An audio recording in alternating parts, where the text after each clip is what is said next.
Hello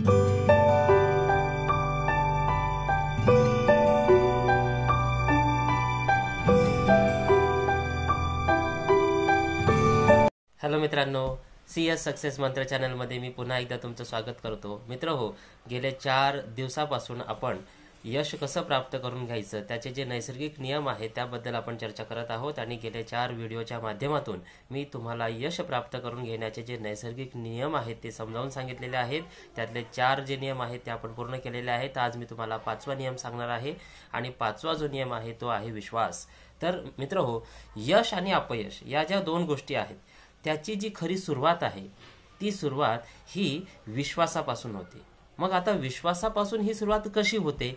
तर जर तुमचा विश्वास असेल की तुम्ही एखादी गोष्ट करू शकता तर निश्चितच ती गोष्ट तुम्ही पूर्ण करू शकता.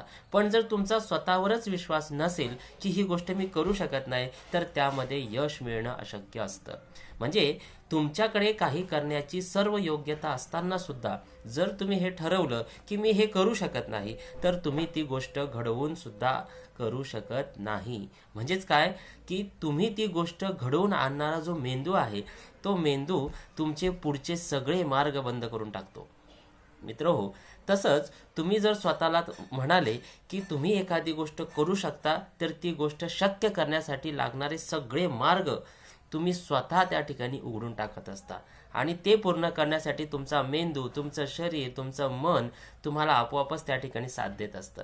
म्हणजे आपला जो विश्वास आहे त्या विश्वासाचा आपल्या जीवनावर जो प्रभाव पडतो तो एवढा प्रचंड असतो की त्यामुळे आपण यशस्वी हो की अयशस्वी हो हे सगळं ठरत असतं.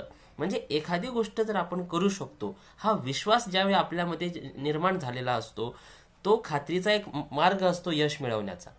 आणि ते करत असताना समजा आपण एकदा का आपण काही करण्यामध्ये यश प्राप्त केलं की आपण पुन्हा ती गोष्ट साध्य करण्यासाठी किंवा यशस्वी करण्यासाठीचा जो विश्वास असतो तो आपल्यामध्ये आपोआपच वाढीस लागतो. आणि मग ते कार्य तो आत्मविश्वासाने व्यक्ती करतो आणि त्याला निश्चितच त्या ठिकाणी यश प्राप्त होतं. त्यामध्ये आणखीन एक गोष्ट अशी आहे की जो व्यक्ती स्वतःची उन्नती करण्यासाठी स्वतःच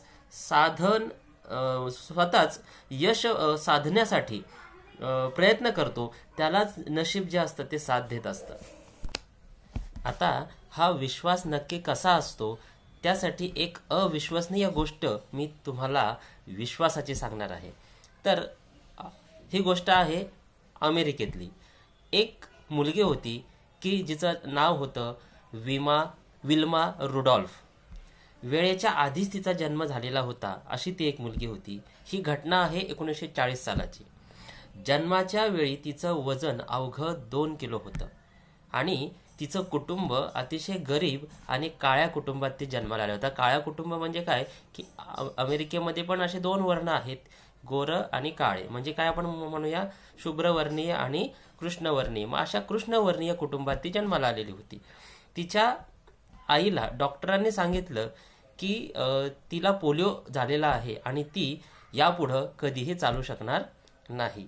तिच्या आईला डॉक्टरांनी जेव्हा सांगितलं की तिच्या या पोलिओवरती कुठलाही इलाज नाही हे ऐकून तिच्या आईला थोडं दुःख झालं, परंतु ती गप्प बसली नाही.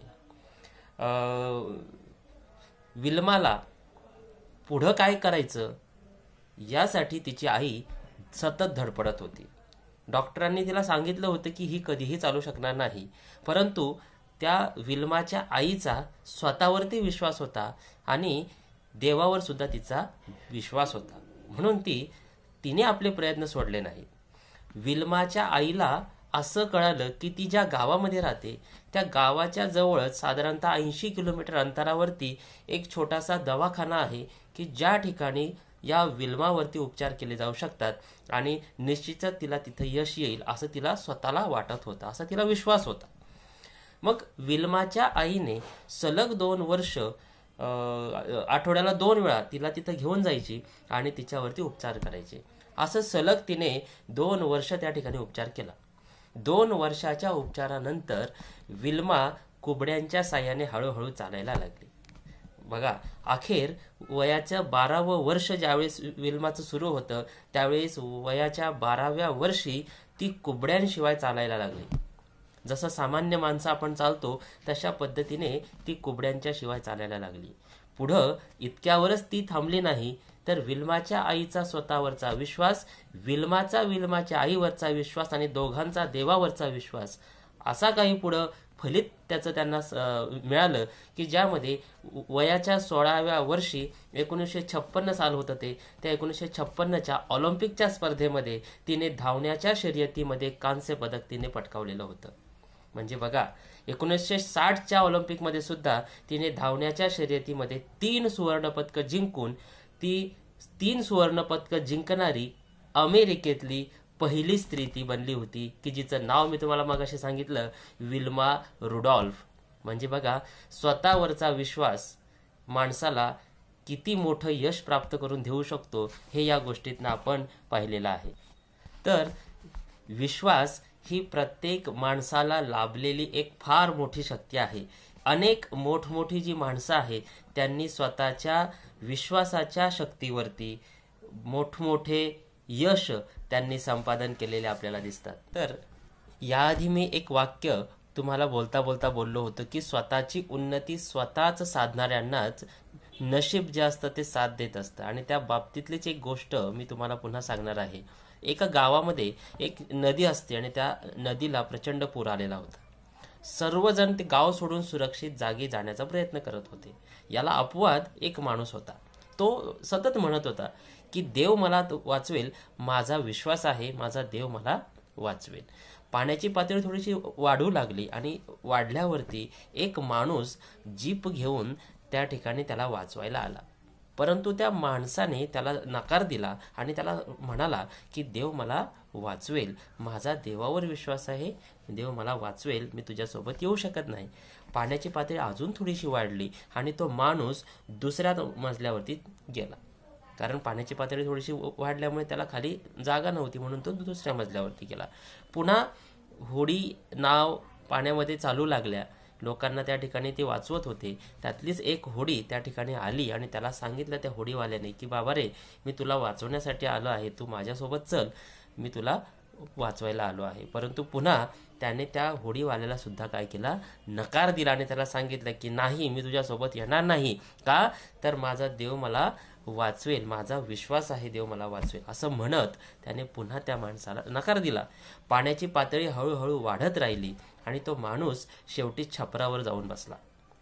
त्याला वाचवायला आता हेलिकॉप्टर आलं होतं, परंतु तरी सुद्धा त्याने त्या हेलिकॉप्टरला सुद्धा नकार दिला आणि त्याला पण तेच सांगितलं की मी तुझ्यासोबत येणार नाही, माझा देव, माझ्या देवावरती पूर्ण विश्वास आहे, माझा देव मला वाचवेल, माझा विश्वास आहे. आणि शेवटी तो पाण्यामध्ये बुडून तो माणूस मेला. आता इथं जेव्हा तो मेला, देवाघरी गेला, स्वर्गात गेला, तेव्हा त्याने देवाला रागाने प्रश्न विचारला की माझा तुझ्यावरती पूर्ण विश्वास होता, माझ्या प्रार्थनेकडे तू दुर्लक्ष केलंस आणि तू मला का बरं बुडू दिलंस, माझा एवढा तुझ्यावरती विश्वास असताना सुद्धा. त्या ठिकाणी देवाने त्याला उत्तर दिलं की तुला काय वाटतंय की तुझ्यासाठी जीप, हेलिकॉप्टर, होडी हे कुणी बरं पाठवलं असेल असं तुला वाटतंय? या प्रश्नाचं उत्तर त्या माणसाकडे त्यावेळेस नव्हतं, कारण ते सगळं देवानेच त्याला पाठवलेलं होतं वाचवण्यासाठी. तर मित्रहो, ही जी दैववादी मनोवृत्ती आहे आपली, या दैववादी मनोवृत्तीपासून दूर राहण्यासाठी त्याचा एकमेव असा मार्ग आहे की तो म्हणजे आपल्यावरच्या जबाबदाऱ्यांचा आपण स्वीकार करायला पाहिजे.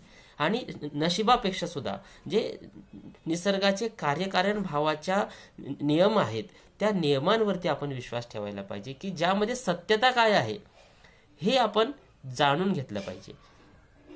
इथं आयुष्यामध्ये जर आपल्याला काही साध्य करायचं असेल ना, तर त्यासाठी वाट पाहणं, आशा बाळगणं किंवा एखाद्या गोष्टीची इच्छा करत राहणं यापेक्षा जर आपण कृती केली, योग्य तयारी केली, थोडा अभ्यास केला, योग्य नियोजन केलं, तर निश्चितच आपल्याला त्यातून मार्ग सापडतो आणि आपण यशाचं शिखर त्या ठिकाणी गाठतो.